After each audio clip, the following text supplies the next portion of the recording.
Hello മക്കളെ, അപ്പോൾ SSLC എക്സാംസും കാര്യങ്ങളൊക്കെ കഴിഞ്ഞു. റിസൾട്ട് ഇപ്പോൾ ഉടനെ തന്നെ വരും. റിസൾട്ട് വന്നതിന് ശേഷം പിന്നെ നിങ്ങൾ ഭയങ്കര തിരക്കായിരിക്കും, +1 അഡ്മിഷൻ കാര്യങ്ങളൊക്കെ ആയിട്ട്. അപ്പോൾ അതിന് മുമ്പേ ഈ +1 അഡ്മിഷൻസും കാര്യങ്ങളൊക്കെ സ്റ്റാർട്ട് ചെയ്യുന്നതിന് മുമ്പേ നിങ്ങൾ തീരുമാനിക്കേണ്ട ഒരുപാട് കാര്യങ്ങളുണ്ട്, നിങ്ങൾ ഡിസിഷൻ എടുക്കേണ്ട ഒരുപാട് കാര്യങ്ങളുണ്ട്. അതിൽ ഏറ്റവും ഇമ്പോർട്ടൻ്റ് ആയിട്ടുള്ള കാര്യമാണ് നിങ്ങൾ +1 ഏത് സ്കൂൾ ചൂസ് ചെയ്യുമെന്നുള്ളത്. ഓക്കെ, ഒരുപാട് കുട്ടികൾ അതിൽ ഓൾറെഡി ഡിസിഷൻ എടുത്തിട്ടുണ്ടാവും ഏത് സ്കൂളിൽ പഠിക്കണം എന്നുള്ളതൊക്കെ.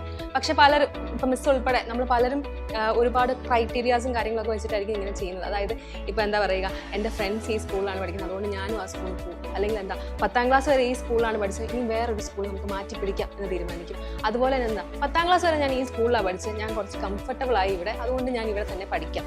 അതുമല്ല, ചിലത് പറയുന്നത് എന്താ, പേരൻസ് ഈ സ്കൂളിൽ പഠിക്കാനാണ് പറയുന്നത്, അതുകൊണ്ട് ഞാൻ ഈ സ്കൂളിൽ പഠിക്കാം. ഇങ്ങനെയൊക്കെ ആയിരിക്കും പലരും ഡിസിഷൻ എടുക്കുന്നത്. ഞാൻ ഉൾപ്പെടെ പലരും ഈ ഒരു ഡിസിഷനാണ് എടുത്തുകൊണ്ടിരുന്നത്. പക്ഷേ ഈ ഒരു ഡിസിഷൻ ഒന്നും അല്ല നിങ്ങൾ എടുക്കേണ്ടത്. എന്താണെന്ന് വെച്ച് കഴിഞ്ഞാൽ, നമുക്കറിയണ പോലെ തന്നെ കൊമേഴ്സ് ആണ് നിങ്ങൾ എടുക്കുന്നതെങ്കിൽ കൊമേഴ്സിൽ നമുക്ക് മെയിനായിട്ട് 3 കോർ സബ്ജക്ട്സ് ആണുള്ളത്. അക്കൗണ്ടൻസി ഉണ്ട്, ബിസിനസ് സ്റ്റഡീസ് ഉണ്ട്, എക്കണോമിക്സ് ഉണ്ട്.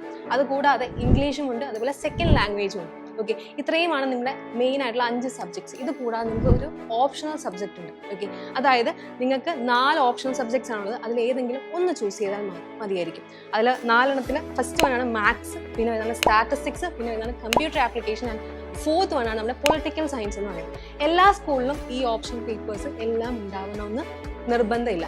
ചില സ്കൂൾസ് എന്താ, ചിലപ്പം ഒരു ഓപ്ഷണൽ സബ്ജക്റ്റ് മാത്രമേ ഉണ്ടാകുള്ളൂ, ചില സ്കൂളിൽ 2 എണ്ണം ഉണ്ടായിരിക്കും. അപ്പോൾ നിങ്ങൾക്ക് ഏതാണോ കംഫർട്ടബിൾ ആയിട്ടുള്ളത് അത് നിങ്ങൾ ചൂസ് ചെയ്യുക. അത് നിങ്ങളുടെ ലൊക്കാലിറ്റിയിൽ എവിടെയാണോ ഉള്ളതെന്ന് നിങ്ങൾ നോക്കുക. നിങ്ങൾക്കിപ്പം പ്രോബ്ലംസ് ചെയ്യാൻ ഇഷ്ടമുള്ളവരാണെങ്കിൽ മാത്സ് അല്ലെങ്കിൽ സ്റ്റാറ്റിസ്റ്റിക്സ് ഉള്ള ഒരു സ്കൂൾ ചൂസ് ചെയ്യാം. അല്ലെങ്കിൽ നിങ്ങൾക്ക് എന്താ തിയറി ആണ് നിങ്ങൾക്ക് ഇഷ്ടം, അങ്ങനെയാണെങ്കിൽ നിങ്ങൾക്ക് എന്താ പൊളിറ്റിക്കൽ സയൻസ് ഉള്ള ഒരു സ്കൂൾ ഓപ്റ്റ് ചെയ്യാം.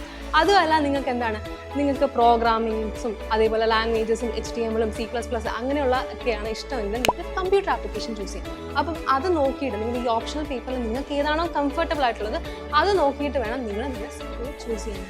ഓക്കെ, അങ്ങനെ വേണം ചൂസ് ചെയ്യാൻ. അല്ലാണ്ട് നമ്മളിപ്പോൾ നമ്മുടെ പേരൻസ് പറയുന്നുണ്ടോ, ഫ്രണ്ട്സ് പറയുന്നുണ്ടോ, അല്ലെങ്കിൽ നമ്മളെ കംഫർട്ടബിലിറ്റി നോക്കിയിട്ടോ ഒന്നുമല്ല നമ്മൾ എന്താണ് നമ്മുടെ സ്കൂൾ ചൂസ് ചെയ്യണം. അപ്പം ചൂസ് വൈസ്ലി. ഏത് സ്കൂളാണോ നിങ്ങൾക്ക്, ഏത് സബ്ജക്റ്റ് ആണോ കംഫർട്ടബിൾ ആയിട്ടുള്ളത് അത് വെച്ചിട്ട് വേണം നിങ്ങൾ നിങ്ങളുടെ സ്കൂൾ ചൂസ് ചെയ്യാനായിട്ട്. അപ്പോൾ ഓൾ ദി ബെസ്റ്റ്.